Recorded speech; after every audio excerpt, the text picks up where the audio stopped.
Gather round, Second Corps. Gather round, my boys. We've done a good thing this day. Even now, the federal forces are withdrawing from the cornfield in confusion. But we must not rest. General Hooker is on the other side of the East Woods with 13,000 men.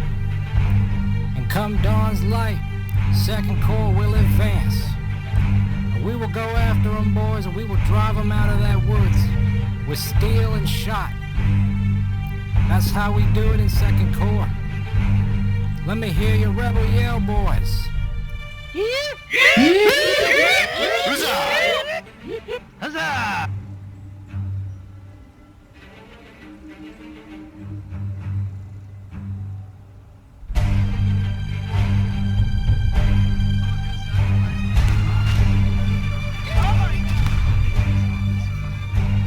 Alright guys, welcome back to another War of Rights video. Today we're going to have a very, very special event, and that is because we are doing another 150-man line battle.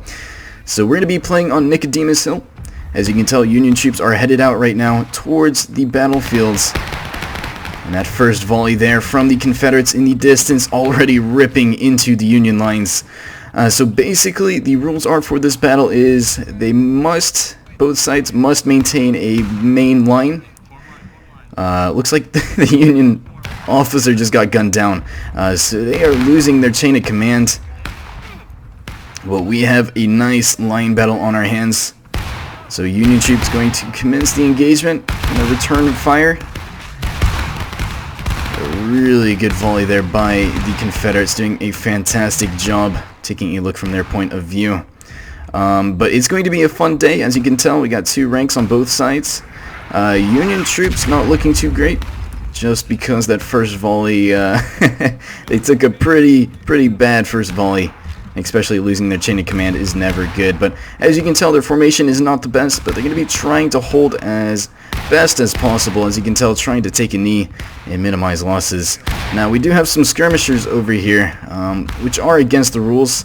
So hopefully they do join the main line, but that is a shame to see. But we will continue nonetheless.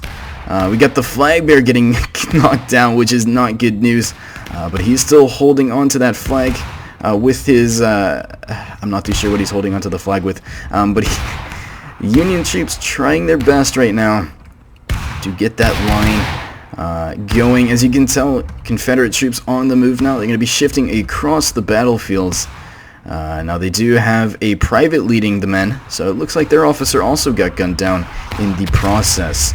So artillery blasting from above hopefully doesn't hit this Confederate line. That would be very, very bad. But it looks like the officer is making his way towards the front line. They're going to be reforming their line and continuing to engage. So taking a look over here, looks like Union reinforcements are going to be spawning in, forming back up into a double column formation. And it seems like they're going to be heading to a different location. But taking a ton of losses. Taking a look at the battle itself. Both sides are still battle ready. But these Yankees are getting beaten very, very badly right now. And it looks like they're going to be falling back. So seeing that they're taking some extreme losses, they're going to be falling back. And there they go. But taking a look at the carnage right now, a ton of Yankees are dead. We got bodies on bodies right now. This guy is on top of this other one. And we have someone that has lost his mind. Look at him go. Losing his mind. He's going to be trying to go over to the Confederacy. And he does not have a rifle, but we will see what these guys think of him. Oh, one guy missing his shot. The other guy landing his mark. So it looks like no prisoners are going to be taken for the Confederacy. So taking a look back at spawn, we have an officer scouting out what exactly is happening. And they're going to try and combat, what the Confederates are doing. Now the rules for this battle are no sides are allowed to hide behind terrain that will benefit them. So no hiding behind fence lines, or buildings that is against the rules. So right now, Confederates are breaking those rules, which is a sad thing to see. But hopefully the Union troops can come back from that. As you can tell, they have a nice double column formation, right shoulder shift, looking fancy. The Union definitely knows how to look good in battle. But they're going to be moving out. Reloads and lined up. They are ready to go. We got the flag bearer once again moving out. And they are at the quick time, so they're going to try and impress their enemy right now by marching in a nice column formation. And they are looking fantastic, as you can tell. The officer, or NCO actually, leading the way. I got another NCO over here and an officer. But here they go, moving out. This is awesome. Screenshot worthy for sure. So they're going to be forming up once again. But look at that, Confederate troops all ready for them. We'll take a look from their point of view this time and see the carnage as they unleash this first volley. So looking very nice, as you can tell. Union troops do have a slight hill advantage, and I can't imagine what this volley will do to them once the Confederates are ready. So smart move here by the Confederates. It looks like they're waiting for them to go side on. So more of an angle to shoot at more people instead of head-on. It's a very smart move there. And it's also going to allow the Union troops to form up for battle. So here we go. Confederates taking aim now. And this volley is going to be devastating. Let's take a look. Oh, ripping through that front line. That is definitely a wake-up call for the Union Army. They're also going to be taking aim. And we'll see their return volley. How many people it does take out, or they do take out. Some pretty good shots there. You can tell, splitting this line into two sections now. And we have once again another line battle on our hands. So flag bearer in the back, trying to make the the Confederates look good. Some really nice volleys here by the Confederates. But looking at the line itself, as you can tell, they do not have their bayonets fixed. And talking about the flag bearer, down he goes. Poor guy. So innocent. But the same could be said for the other side. As you can tell, the Union line is basically split up into two groups at the moment. And taking a look at the tickets, both sides are still battle ready. So getting their reloads. Oh, this is not good news for the the Union troops. Officer losing the majority of his men. Couple guys running back, and the officer once again ordering a retreat for his men. So not liking the situation once again. Got a couple guys still holding on. It's always good to break reloads, because who knows, the next volley can definitely take you out, especially when you're the only guy standing. You are an easy target. There goes one guy. And they're going to be running back. Oh, look at this guy. He's like, what happened? Where is everyone? Let's go. So they're going to be falling back once again, getting their reloads. But you got to remember, the Union troops do have more tickets on this map. So they can. In some ways, they do have a benefit when it comes to line battles, just because since they are attacking, they're just going to have just a little bit more in terms of tickets. So once again, reforming the line, getting the reloads. Now, as for the Confederates, they're in a great position right here. Not really wanting to move, seeing that it is working. But sadly, this other group is not following the rules, and that is a shame to see. So I really wish these guys would fall in with the rest of the guys. It really sucks to see these guys skirmishing when it is a line battle. But taking a look back over here, now a smart move by the Union would be to push out more down the road so they can avoid those skirmishers and engage in an open field. So we will see what they will do. They do have two flag bearers now, so I guess double the morale.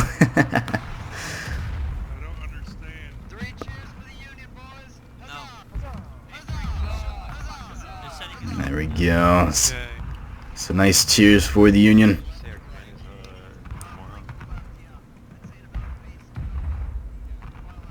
So they're going to be about facing and heading the opposite direction. So interesting move here. It looks like they're going to try and overwhelm those skirmishers, and that will eliminate the force on the left flank. Now these guys heavily outnumber those skirmishers. They have about maybe probably around 10 guys on this flank. Let's take a look. Yeah, maybe 12, probably 12 guys. So these guys stand absolutely no match for this horde of Union troops that will be coming their way shortly. And they have no clue what is about to hit them. We got more guys over here. So a lot of guys here. But we will see what the Union is going to do. Pushing through the building. About face. And here they go. So into battle they go at the quick time. Once again, trying to make the line look as neat as possible. Artillery exploding extremely close. That is not good. Actually, that might have killed... that might have killed quite a few guys. I'm not too certain. Probably not. Maybe these guys just died from a heart attack seeing that explosion. This guy's traumatized. Died with his eyes open. He's like, oh my god, what was that? But once again, moving out this time to the left flank. Now, as you can tell, they're not really using speed to their benefit, and that might be a huge downside to them as they do assault this position. So trying to hide behind cover. So taking a look from the Confederates' point of view, you really can't see too much just because of the bushes. But they are getting notified that they are in the bushes. And pushing into... I think they're going to be pushing into the brush. Past the brush, actually.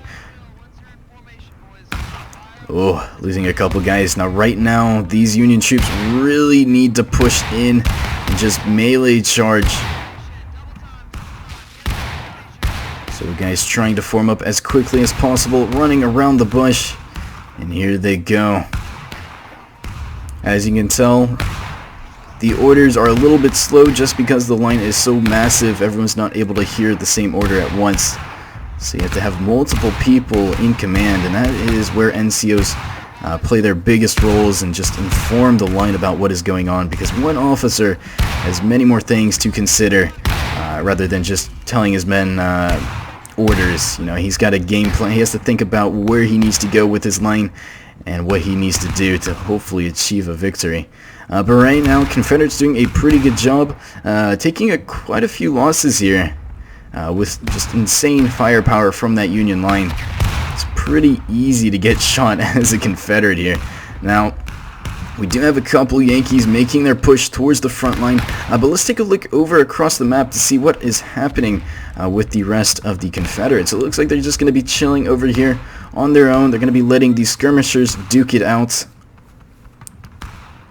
And, you know, I agree with that order. Oh, here goes a charge. So charging into the point. Union troops now charging over the fence line and right into the Confederates. So here they go, pushing down.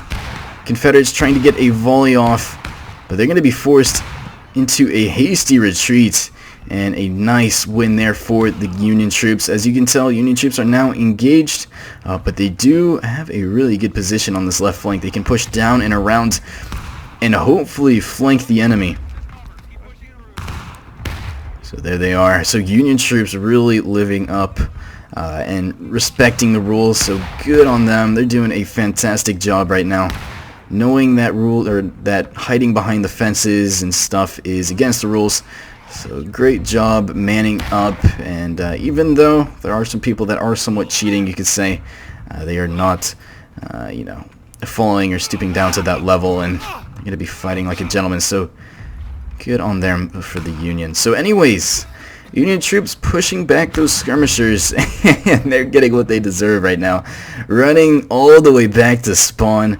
Those guys have been pushed back hard.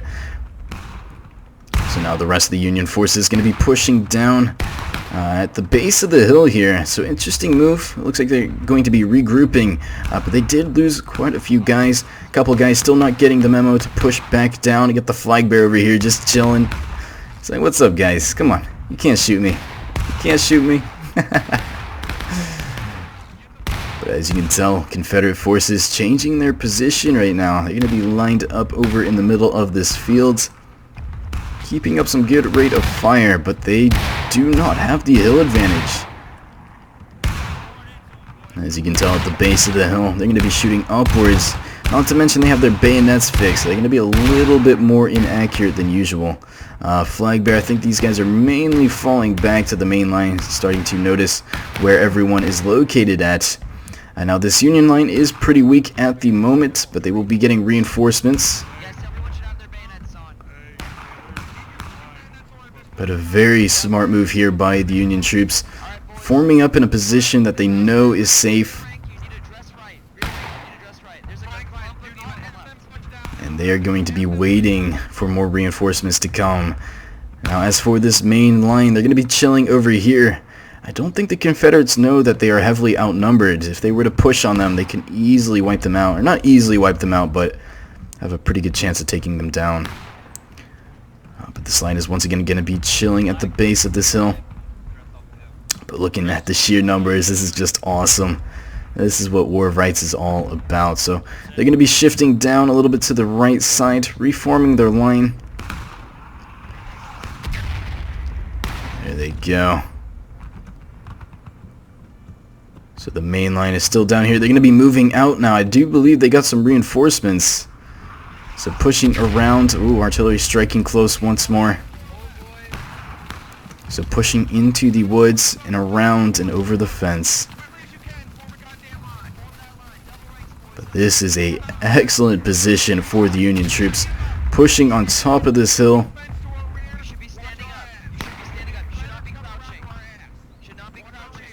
But here they go, forming up. They are ready for blood. Flag bearer in the middle of the line. So I wonder if these Confederates can see the flag bearer. Let's take a look from their point of view. See exactly what they're looking at. And right now, Union troops completely concealed.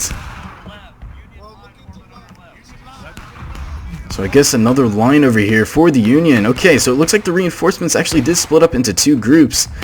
Pretty smart idea here. Rest of the Union guys is going to be engaging these skirmishers. So a bit of a diversion tactic.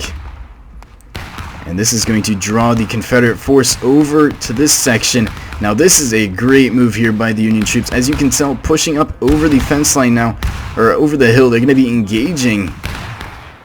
Now the Confederates are in a bad position, getting pinched on both sides, getting hit from multiple directions, and I'm not too sure if these guys are aware of those guys on top of the hillside.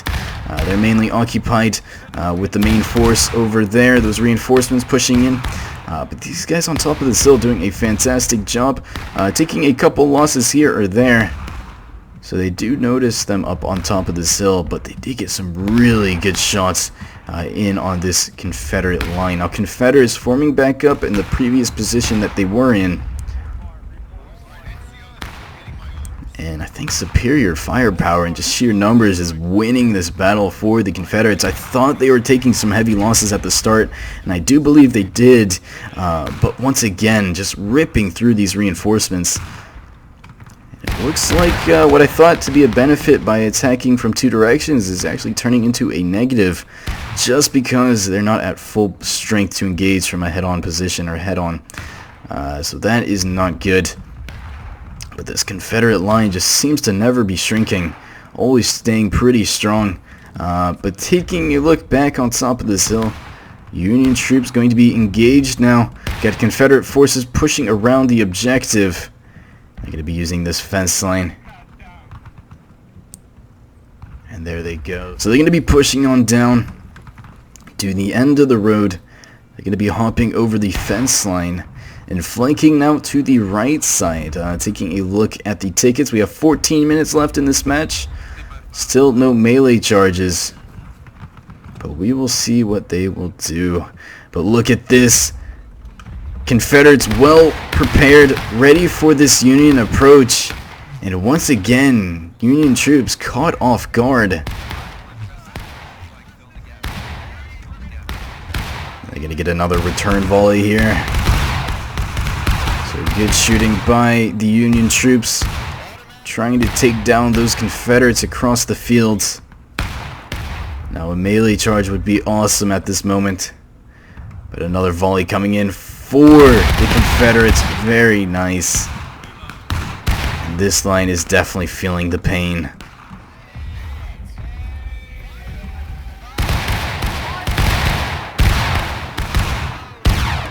Nicely done. So just a back and forth battle.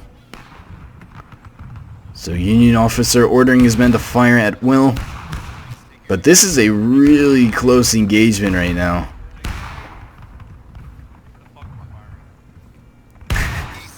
I love this one private over here. He's like, you know what? I'm a Confederate now. Look at me. But this is a really close engagement. Taking a look back over here. Pretty even numbers. Flag bearer is still alive. So 2 different tactics. So asking for a charge. We will see if that will happen. Confederates not liking their situation right now, and a very effective push by the Union. So even though they were caught off guard, they were still able to counter that force. And now the Confederates are going to be shifting to a different location.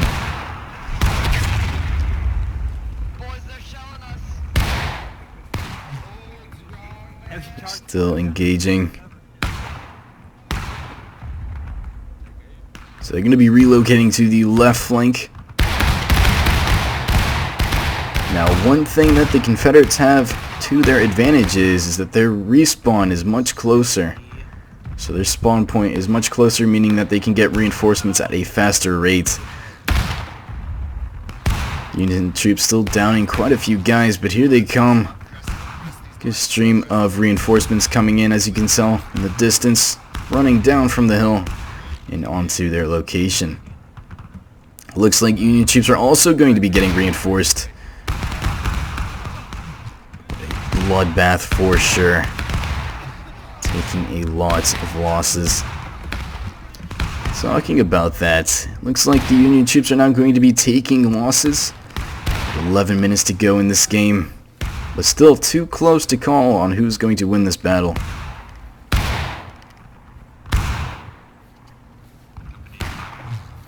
Nicely done.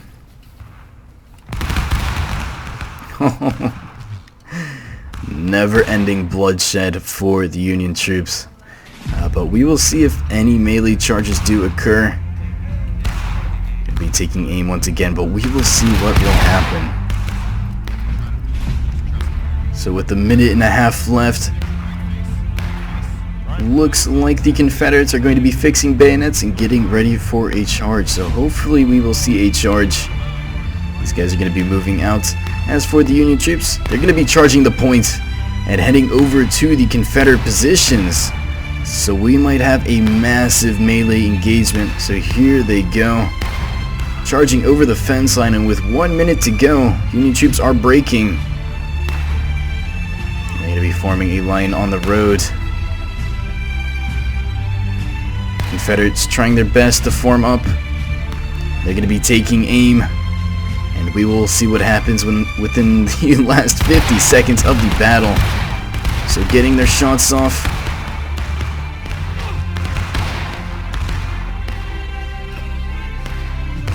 Forming up for battle. So it doesn't look like they're going to be charging. Oh, actually, I take that back. Here they go. 30 seconds to go. This is going to determine the game right now. The Union troops either have to take them down to breaking and completely take their tickets out, or the Confederates have to hold the point to win the game. So we will see. We will see. So a charge coming in for the Confederates. 13 seconds left. Look at all these guys go, charging onto the point. Who is going to win? Both sides are breaking. A massive melee clash from both sides. And that is the game. So a win for the Confederacy. Taking a look at the losses. 392 for the Union and 260 for the Confederates. So I hope you guys enjoyed this video. Thank you so much to my Patreon supporters. You guys are really helping out the channel a ton, and I very much appreciate it. So I hope you guys enjoyed this video, and I will see you guys later.